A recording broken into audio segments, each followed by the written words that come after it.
नमस्कार.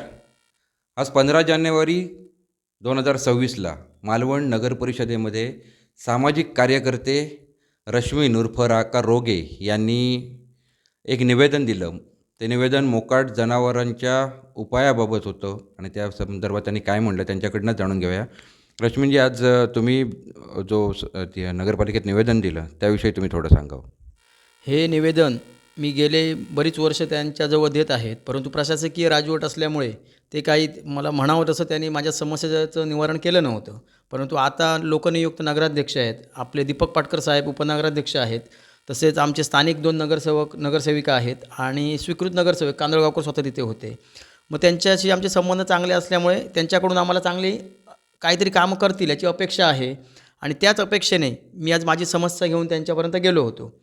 तर त्यांनी सकारात्मक भूमिका मला दिली आहे. मी पण त्यांना 15 दिवसाची मुदत दिली आहे. कारण खरोखरच आज मला एक छोटं मुलं वगैरे असल्यामुळे दारातून प्रत्येक सकाळी म्हणजे पूर्ण रात्रभर तुम्ही म्हटलात तरी हरकत नाही, त्या जनावरांचा ये-जा चालू असतो. दरवाजा उघडा ठेवायला मिळत नाही, मुलांना बाहेर सोडायला मिळत नाही, कारण जर भीती असते.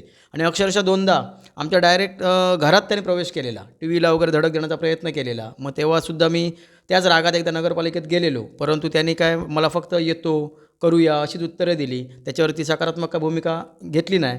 म्हणून नाईलाजाने आज मी थांबलो आणि आज कुठेतरी जे नगराध्यक्ष नगराध्यक्ष आहेत त्यांच्याकडून आशा होती, म्हणून मी माझं निवेदन देण्यासाठी गेलो. कारण आम्हाला घरात आम्ही सुरक्षित राहूच शकत नाही, कारण दरवाजा उघडा ठेवू शकत नाही, गुरं कधी पण घरात येत आहेत.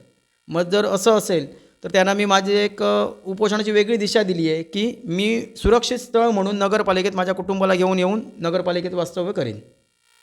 त्यावर त्यांनी सकारात्मक तुम्हाला उत्तर दिलेलं आहे, हेही तुम्ही आत्ता या दरम्यान सांगितलं. गेली 4-5 वर्ष तुम्ही आहात सामाजिक क्षेत्रामध्ये, तर आजच्या या सकारात्मक उत्तर मिळाल्यानंतर तुम्हाला कसं वाटतं? नाही, खरोखर तुम्हाला मी अगोदर पण सांगितलं आहे की त्यांच्याकडून बऱ्यापैकी मला आशा आहे आणि करतील ते. आत्ताच ते बसले आहेत, म्हणजे थोडा वेळ देणं हे पण भाग आहे. परंतु आम्हीसुद्धा त्या जनावरांना खूप त्रस्त झालो आहे. त्याच्यामुळे त्यांच्याकडून आशा होती, म्हणून मी ते निवेदन त्यांना पहिल्यांदा व्यवस्थितपणे देण्यासाठी गेलो होतो.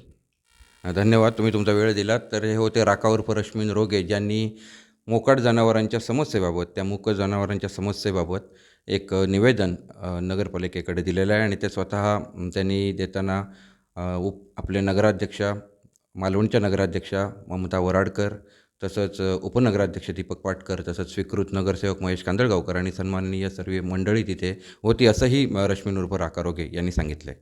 आणि ते मिळालेलं उत्तरसुद्धा त्यांना समाधानकारक असल्याचंही त्यांनी स्पष्ट केलं आहे. शिवक पंडित, आपले सिंधुनगरी न्यूज, मालवण.